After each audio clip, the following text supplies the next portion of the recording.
Eve Arden was one of the genuine MVSPs in the business, as in Most Valuable Supporting Player. It's no stretch to suggest that she's the best thing in every movie she's in, including a masterpiece of melodrama like Mildred Pierce. This film is not in Mildred's league, but given the rushed and chaotic nature of the production, they were lucky to even find the target, let alone hit the bullseye.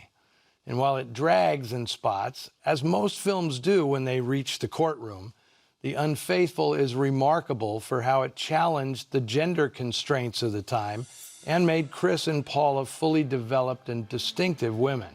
Paula reading Bob the Riot Act must have made women cheer in 1947, unless, of course, they were watching it with their husbands. The word filmmaker is reserved exclusively for directors, but in the old Hollywood system, the term could be applied in some cases to producers. Jerry Wald was definitely a filmmaker.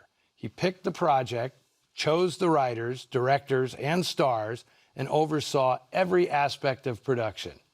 He was a voracious reader and the most prodigious memo writer in Hollywood.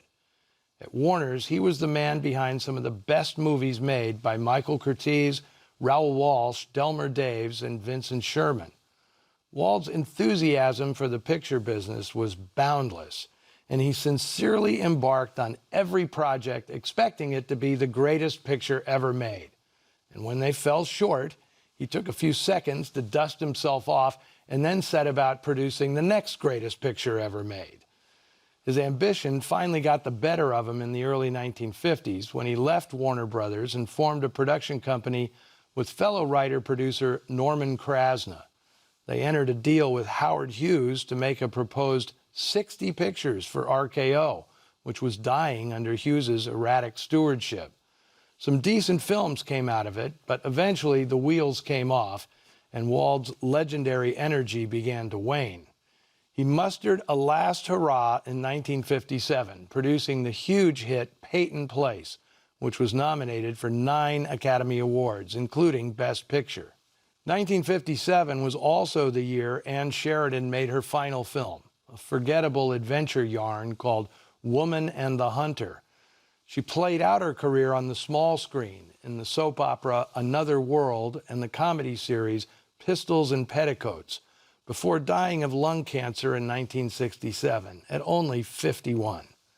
In her last interviews, Sheridan expressed no regrets about her time in Hollywood, except stupidly turning down Mildred Pierce. Writer David Goodis, who took the first crack at this screenplay, was expected to be the next big thing in Hollywood. He and Jerry Wald worked endlessly on a project called Up Till Now, which in typical fashion Wald called the most important film of our time, being about democracy in the atomic age. It never got made. And Goodis never wrote another script in Hollywood. He returned to his hometown of Philadelphia to care for his mentally ill brother, which is where he hammered out the paperback novels that made his reputation as a major writer of noir fiction. He was only 49 when he died in 1967, same year as Ann Sheridan.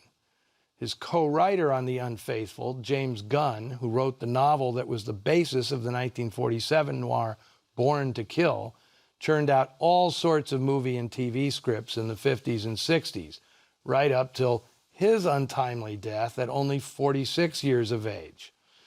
Okay, but before this gets depressing, Vincent Sherman, director of The Unfaithful, lived to the ripe old age of 99 with all his marbles intact.